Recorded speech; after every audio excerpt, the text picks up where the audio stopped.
தந்திருக்கிறோமே அதற்காகவா? தாய்மொழிக்கு செம்மொழி என்கிற அந்தஸ்தை பெற்று தந்திருக்கிறோமே அதற்காக இந்த இயக்கத்தை அழிக்க நினைக்கிறார்களா? பிற்படுத்தப்பட்ட தாழ்த்தப்பட்ட சிறுபான்மை சமுதாயத்தை சார்ந்த மக்களுக்கு பாதுகாவல் அரணாக விளங்கிக் கொண்டிருக்கிறோமே அதற்காக இந்த இயக்கம் அழிக்கப்பட வேண்டுமா? வறுமையில் வாடும் மக்களுக்கு வயிறார உண்ண வேண்டும் என்பதற்காக 1 கிலோ அரிசியை 2 ரூபாய்க்கு வழங்கிக் கொண்டிருக்கிறோமே அதற்காக இந்த ஆட்சி அழிக்கப்பட வேண்டுமா? புலி வாழ குகை உண்டு, பறவை வாழ கூடு உண்டு, எலி வாழ கூட வலை உண்டு.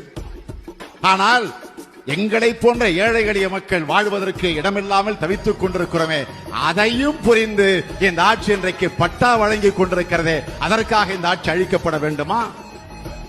வசதி படைத்தோர் வீட்டில் மட்டுமே வண்ண தொலைக்காட்சி பெட்டிகள் நம்முடைய வீட்டிலே இல்லையே என்று ஏங்கி தவித்துக் கொண்டிருக்கக்கூடிய ஏழை எளிய மக்களுடைய மனம் குளிரக்கூடிய வகையில வீட்டுக்கு வீடு இலவச வண்ண தொலைக்காட்சி பெட்டிகளை வழங்கிக் கொண்டிருக்கக்கூடிய இந்த ஆட்சியை ஏன் அழிக்க வேண்டும் என்று எண்ணுகிறார்கள்?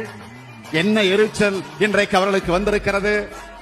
சமத்துவபுரங்கள், உழவர் சந்தைகள், கர்ப்பிணி பெண்களுக்கு உதவித்தொகை, திருமண உதவி திட்டம், சத்துணவில வாரத்திற்கு 3 முறை முட்டை, அனைத்து கிராம அண்ணா மறுமலர்ச்சி திட்டம், படித்து பட்டம் பெற்று வேலை இல்லாமல் அலைந்து கொண்டிருக்கக்கூடிய இளைஞர்களுக்கு மாதம் உதவித்தொகை, அதேபோல் முதியோர் உதவித்தொகை, இப்படி நாளொரு மேனியும் பொழுதொரு வண்ணமுமாக திட்டங்களை அறிவிப்பது மட்டுமல்ல அந்த திட்டங்களை நிறைவேற்றிக் கொண்டிருக்கக்கூடிய இந்த ஆட்சியை அழிக்க ஏன் துடிக்கிறார்கள்?